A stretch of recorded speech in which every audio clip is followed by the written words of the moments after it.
بسم اللہ الرحمن الرحیم۔ السلام علیکم۔ وظائف میڈیا کے پیارے دوستو، میرے پیارے دوستو، میں امید کرتا ہوں کہ آپ سب خیریت سے ہوں گے اور اللہ رب العزت کی رحمتیں برکتیں سمیٹنے میں مشغول ہوں گے۔ پیارے دوستو، آج آپ کی خدمت میں ایک بڑا ہی خاص اور مجرب وظیفہ پیش کروں گا جو کہ جمعرات اور جمعہ کے دن کے حوالے سے ہے۔ یہ ایسا اسم مبارک ہے کہ 7 آسمان بھی اگر اکٹھے کر لیے جائیں تو اس اسم اعظم کی عظمت کبھی ختم نہیں ہوگی۔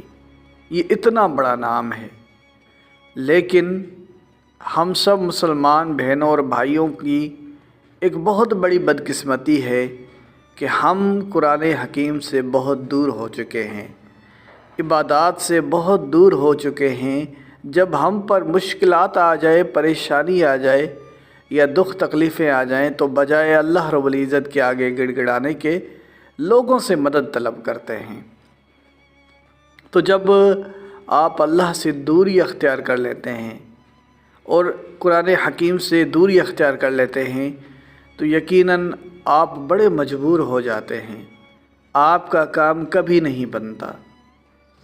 آج ہم آپ کی خدمت میں اللہ رب العزت کے ایک ایسے معجزاتی نام کا وظیفہ پیش کریں گے کہ اگر اس نام کو پڑھا جائے اور اللہ سے مدد مانگی جائے تو ایک دم سے اللہ کی طرف سے مدد حاصل ہو جاتی ہے۔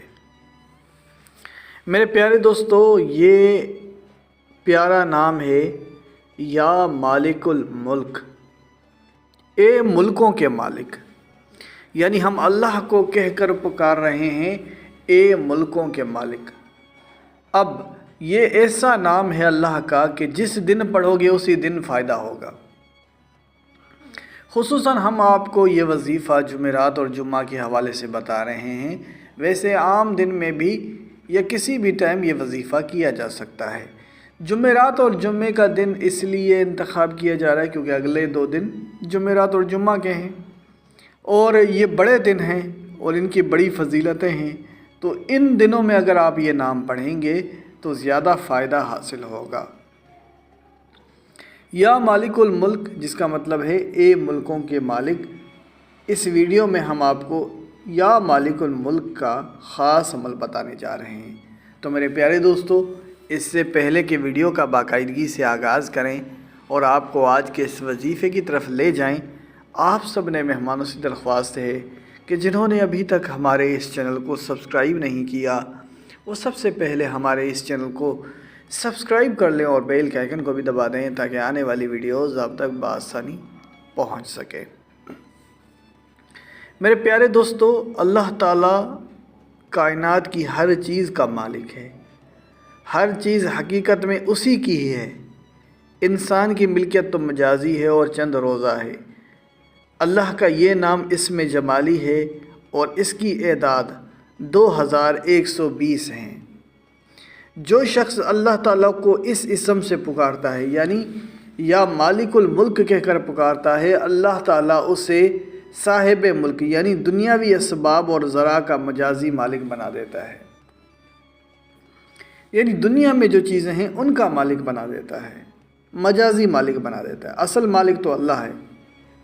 ہر لحاظ سے وہ صاحب عزت ہو جاتا ہے اور اس کے تمام کام بننے شروع ہو جاتے ہیں۔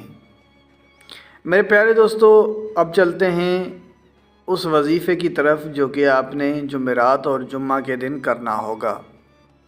جمعرات اور جمعہ یہ دونوں ہی دن بہت بڑی فضیلت رکھتے ہیں۔ اگر ہم مسلمان بہن بھائی ان 2 دنوں میں ہی اللہ کے کچھ ناموں کو پڑھ لیں تو یقین کریں ہماری زندگی میں تبدیلیاں آنا شروع ہو جائیں۔ ہم بہت دین سے دور ہو چکے ہیں، کم از کم آپ اپنی زندگی کے کچھ حصے جمعرات اور جمعہ کے دن نکال لیں۔ 2 منٹ بھی اگر آپ نکال لیں تو میں سمجھتا ہوں کافی ہو جائے گا، کیونکہ یہ 2 منٹ سے بڑا تو وظیفہ ہی نہیں ہے۔ تو اس وظیفے میں آپ نے کرنا کیا ہے یہ آپ جان لیں۔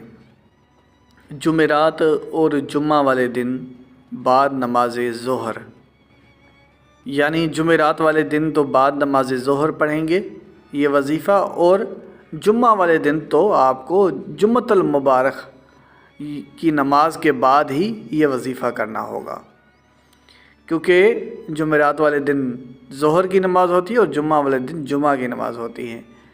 تو آپ نے جمعہ والے دن اور جمعہ کے بعد اور ظہر کے بعد یہ وظیفہ شروع کرنا ہے۔ پڑھنا کیا ہے؟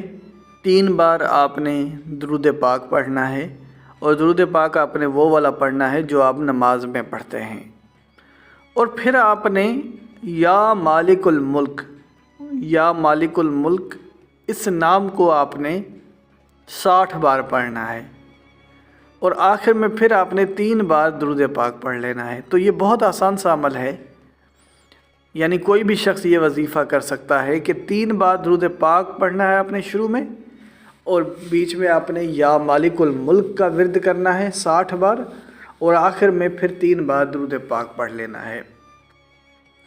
اور یہی عمل آپ نے دونوں دن کرنا ہوگا، یعنی جمعرات والے دن بعد نماز ظہر اور جمعہ والے دن بعد نماز جمعہ یہ وظیفہ کرنا ہوگا، یا آپ اس کو بعد نماز عصر بھی کر سکتے ہیں، یعنی دونوں ہی دن بعد نماز عصر یہ وظیفہ کیا جائے۔ جو وقت آپ کو مناسب لگے آپ اس وقت میں یہ وظیفہ کریں۔ یہ جو 2 وقت آپ کو بتائے گئے ہیں، ظہر کے بعد اور یا عصر کے بعد، جمعہ کے بعد یا عصر کے بعد، ان میں سے جو آپ کو مناسب لگے۔ اب جب آپ نے یہ وظیفہ مکمل کر لیا، اب دعا مانگنے کی باری آتی ہے، اور بڑی بدقسمتی کے ساتھ کہنا پڑ رہا ہے ہمیں دعا مانگنے کا بھی طریقہ کار نہیں آتا۔ اصل دعا مانگنے کا طریقہ کار یہ ہے کہ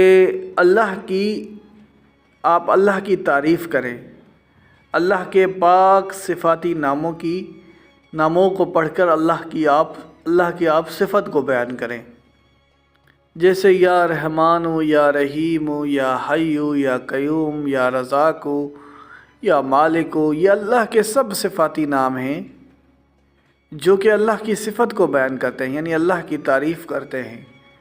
یا تو آپ ان ناموں کو پڑھ کر اللہ کی تعریف کریں، یا آپ اپنی زبان میں اللہ کی تعریف کریں، جیسے کہ یا اللہ تو سب کا مالک ہے، تو ہی سب کا خالق ہے، تو ہی سب کو رزق دینے والی ذات ہے، تو ہی سب کو شفا دینے والی ذات ہے، تو ہی ہم کمزور کی مدد کرنے والی ذات ہو۔ مطلب یہ کہ آپ نے اللہ کی تعریف کرنی ہے، پھر آپ نے 1 بار درود پاک پڑھنا ہے، اور جو بھی آپ کی جائز حاجت ہے اسے اللہ کے سامنے رکھیں، تو انشاءاللہ حاجت پوری ہو جائے گی اور رزق کے تمام مسائل آپ کے حل ہو جائیں گے۔ میرے پیارے دوستو، اسی کے ساتھ اجازت چاہوں گا، اپنا بہت سارا خیال رکھیں۔ اللہ حافظ۔